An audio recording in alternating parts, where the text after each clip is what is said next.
Hello friends, कैसे हो आप सब। गाइस, माउंट्स रिलेटेड हमारी सीरीज़ में लास्ट वीडियो में हमने सैटर्न माउंट पे अपनी चर्चा कंप्लीट की। आज की वीडियो में राहु माउंट की बात होगी। So as usual, first of all, what is Rahu. आप सबसे पहले तो ये जानें कि बाकी सारे प्लैनेट्स की तरह राहु एंड केतु, जिन्हें हम एस्ट्रोलॉजी में या पामिस्ट्री में प्लैनेट्स ही मानते हैं, बट ये दोनों कोई रियल बॉडी प्लैनेट्स न होकर सिर्फ छाया ग्रह हैं। शैडो प्लैनेट्स मीन्स इनका कोई वास्तविक अस्तित्व नहीं है हमारे 9 ग्रहों में। ऑल्दो इनकी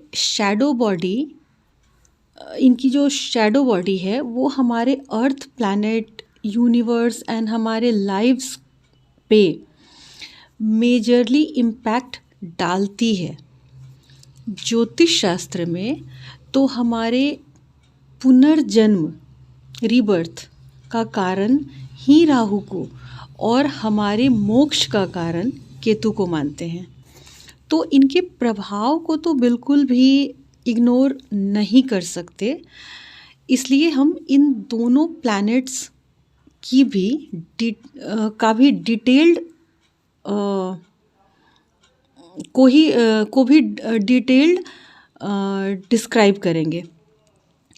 गाइस, पौराणिक तौर पे राहु केतु को एक राक्षस, डेविल के रूप में बताया गया है, जो कि बहुत ही चालाक था।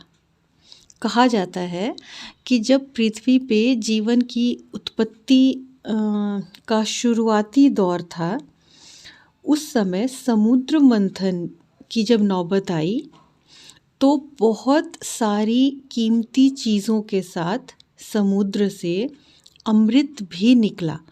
और क्योंकि ब्रह्मांड में प्योर एंड एविल दोनों एनर्जीज़ का एग्जिस्टेंस हमेशा से रहा है, तो देवता और दानव दोनों ही मौजूद थे। देवताओं ने सबके हित में ये डिसाइड किया कि छल से दानवों को अमृत से वंचित रखा जाए। बाकी तो सारी वेल्थ दोनों ग्रुप्स में बराबर बांटी गई, लेकिन अमृत को राक्षसों को न देने की बात थी। इस काम के लिए भगवान विष्णु ने एक बहुत ही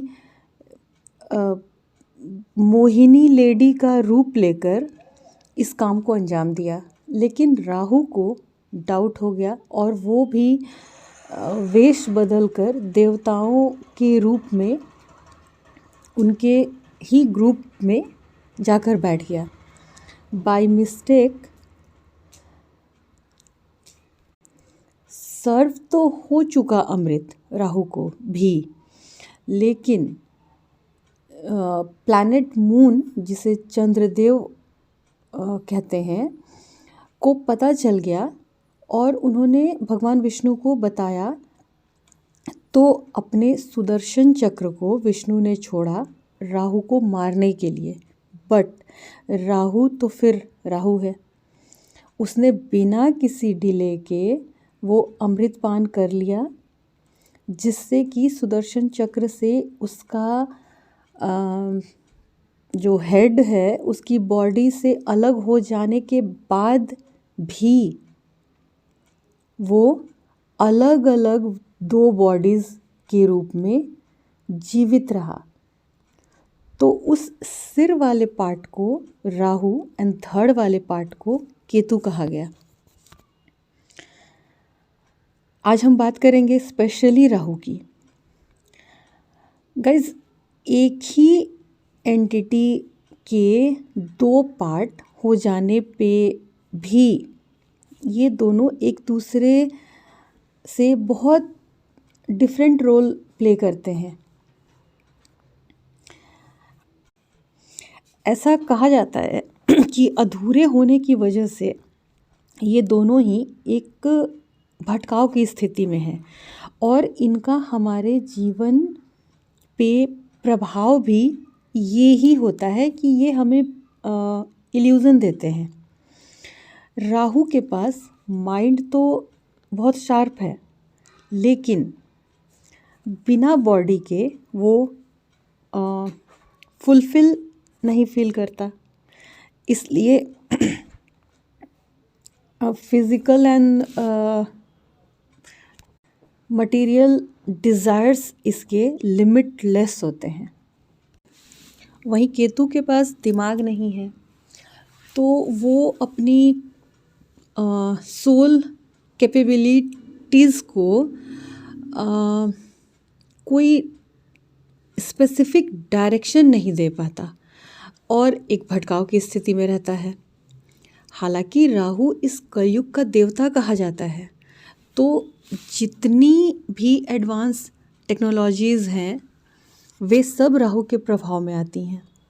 राहु हमें भौतिक और सांसारिक जीवन में ऊंचाइयां देने वाला होता है, जबकि केतु जब जीवन में एक दिशा निर्धारित कर लेता है तो फिर वो नेटिव को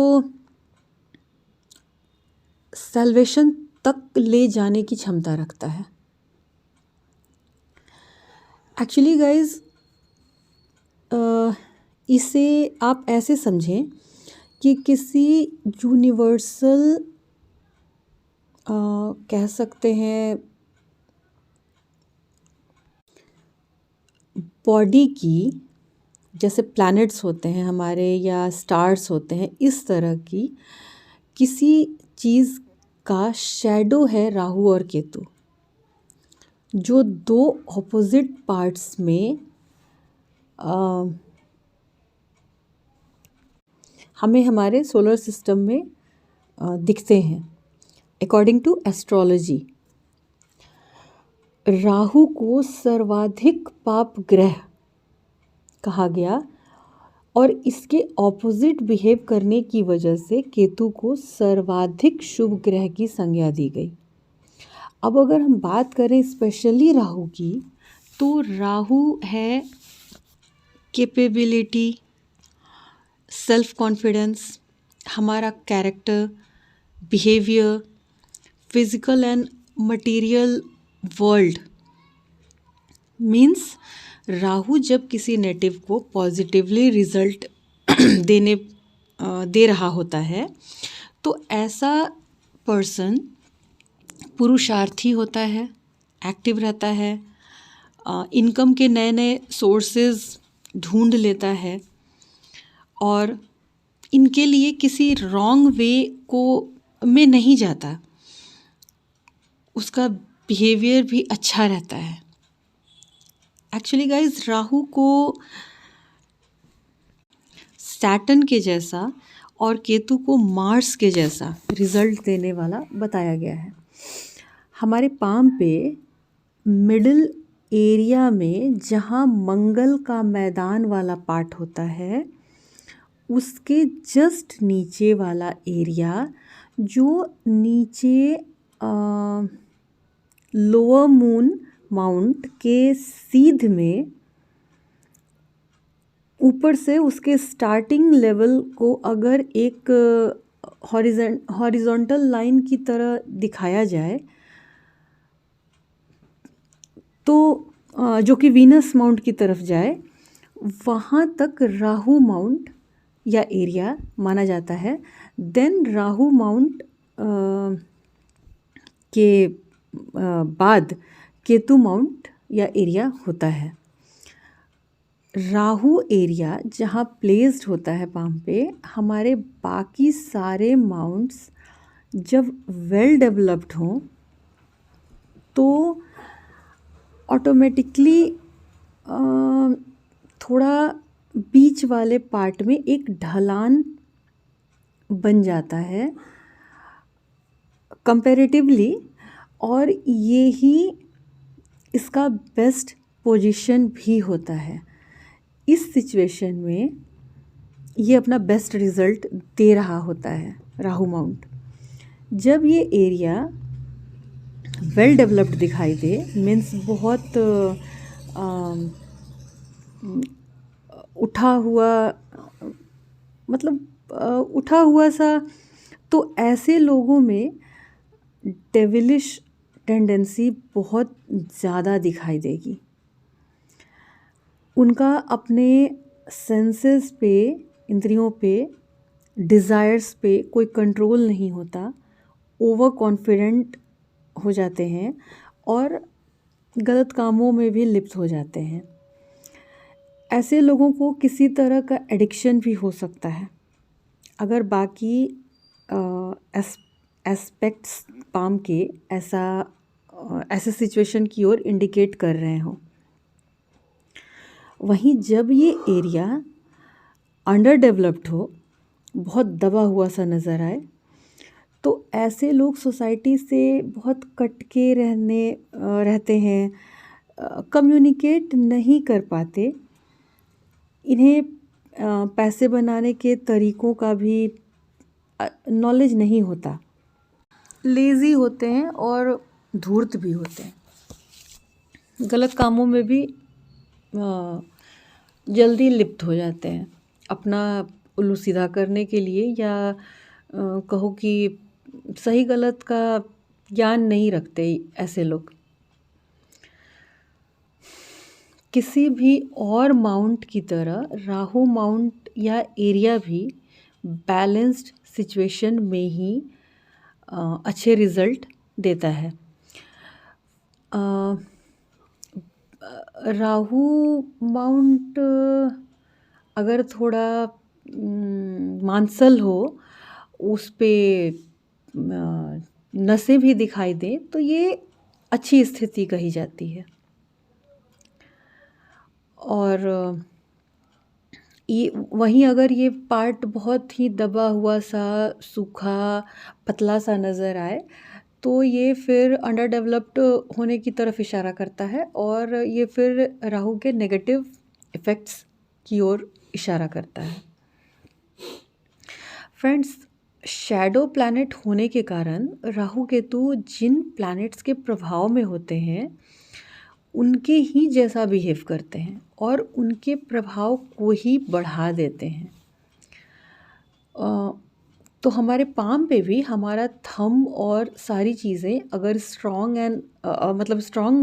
एंड पॉजिटिव रिज़ल्ट्स देने की स्थिति में होंगे, तो ये पॉजिटिव, अदरवाइज़ नेगेटिव रिज़ल्ट देने वाला फिर हो जाता है।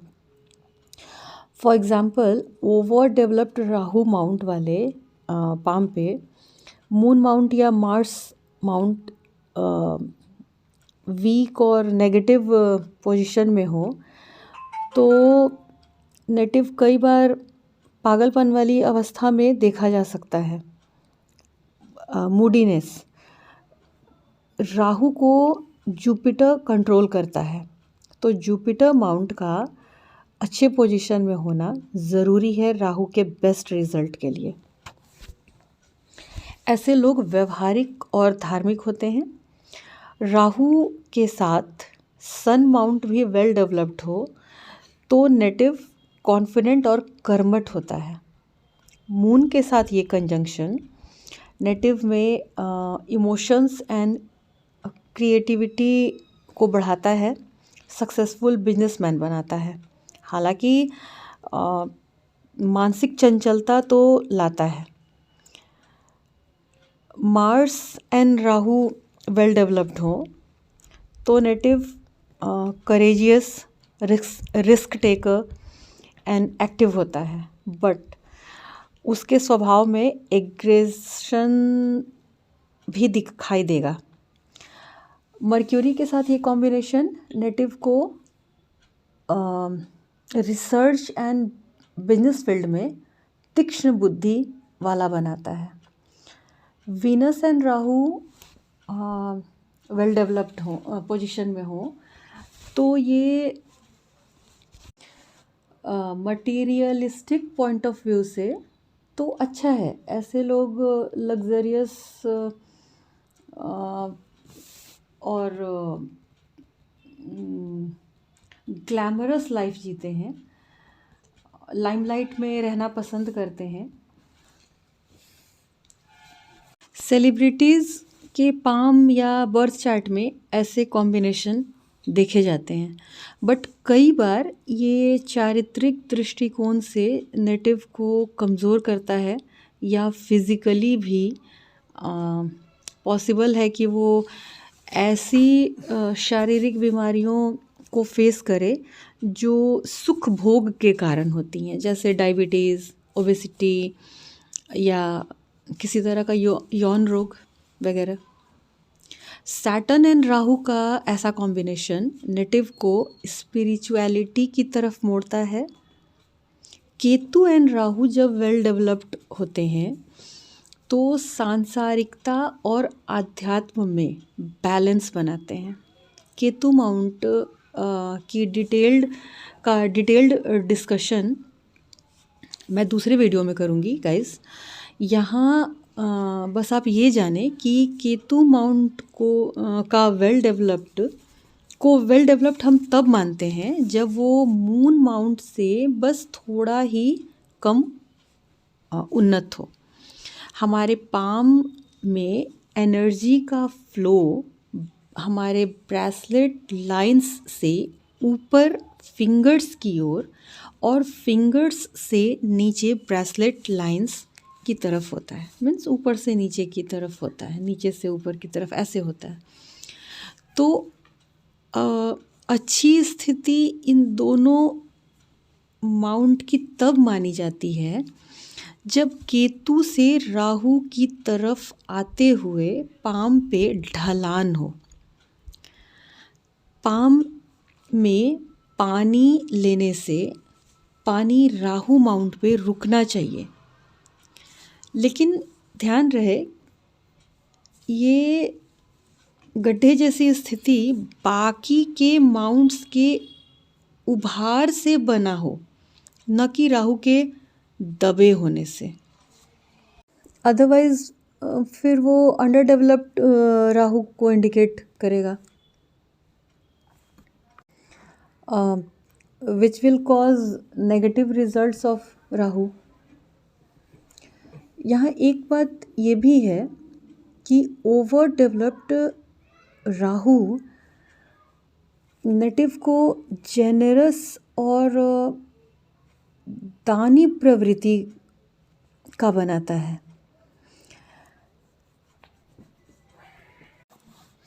कई बार पाम पे राहु माउंट अनइवन सरफेस वाला देखने को मिलता है। मीन्स कहीं पे उभार है, कहीं दबा हुआ है, ऐसी स्थिति में ये देखना होता है कि ये किस माउंट की तरफ शिफ्टेड या दबा है। उस माउंट से रिलेटेड रिजल्ट्स में वो कमी कर देगा। जैसे सन की तरफ दबे होने पे अथॉरिटी से नेटिव लाभ नहीं ले पाता। मीन्स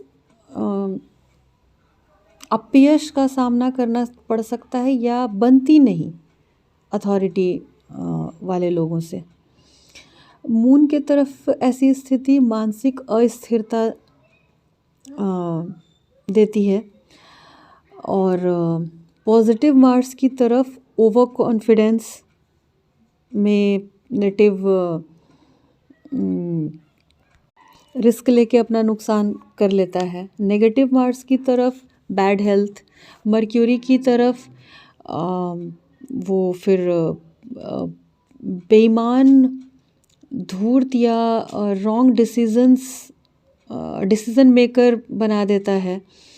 जुपिटर की तरफ आडंबर या पाखंड वाला पर्सन या धार्मिक कृत्यों में अपयश का सामना करना पड़े, ऐसी स्थिति ला देता है। मीन्स नाम खराब करवाता है। सन के साथ भी ये डिफेम जैसी ही स्थिति पैदा करता है। वीनस की तरफ जैसे मैंने पहले बताया, चारित्रिक पतन सैटर्न की तरफ आलसी पाखंडी बनाता है, केतु की तरफ सांसारिक लिप्स सांसारिक इच्छाओं में फंसा रहने वाला, लिप्त रहने वाला बना देता है। फ्रेंड्स, राहु मटीरियल प्लेजर का कारण है, तो इसका दबा या बहुत सूखा हार्ड होना बैड लक या पोवर्टी की तरफ ही इंडिकेट करता है।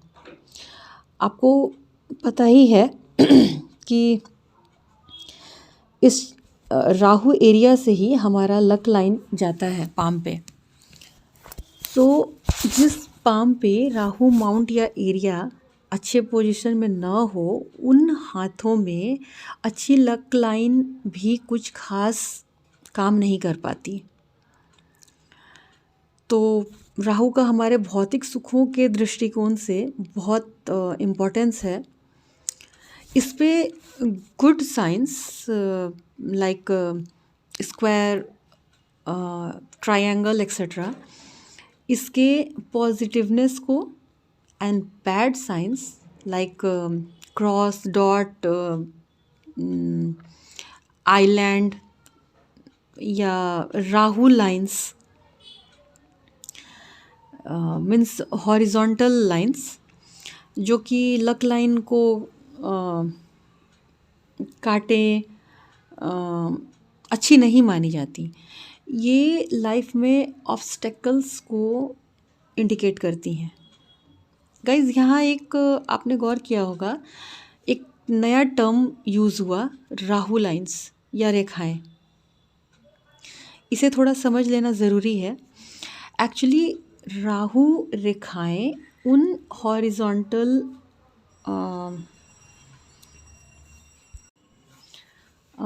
लाइंस, जो बड़ी या छोटी हो सकती हैं, को कहते हैं, जो इस माउंट या एरिया से गुजरती हैं। वो लक लाइन या बाकी के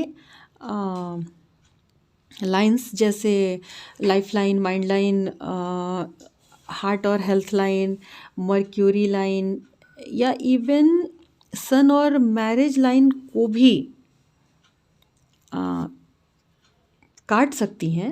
मीन्स किसी भी अदर लाइंस को भी काटें, ये अपनी ये आती हैं नेगेटिव मार्स माउंट और वीनस माउंट की तरफ से। इनका जो लेंथ होता है ना, उन पे डिपेंड करता है कि ये लाइंस कितनी इफ़ेक्टिव होंगी।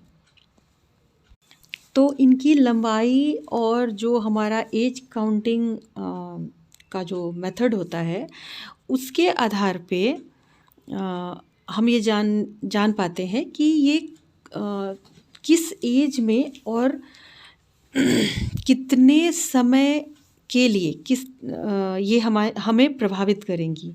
मीन्स इनका जो प्रभाव होगा वो किस हद तक का होगा,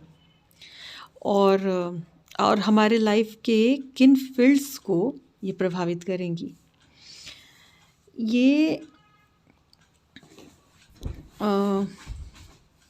मतलब किस लेवल का नुकसान हमें देंगी, ये इनको रीड करके ही हम जान या बता पाते हैं।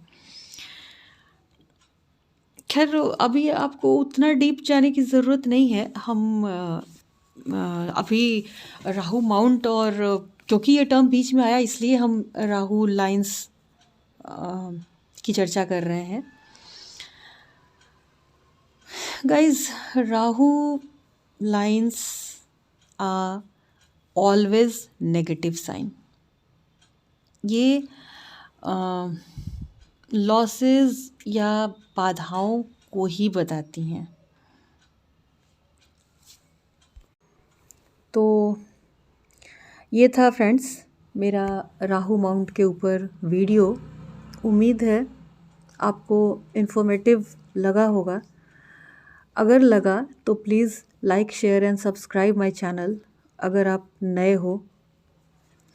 और मुझे पता है बैकग्राउंड नॉइज़ेस बहुत सारे आए होंगे, but okay. Take care guys, bye bye.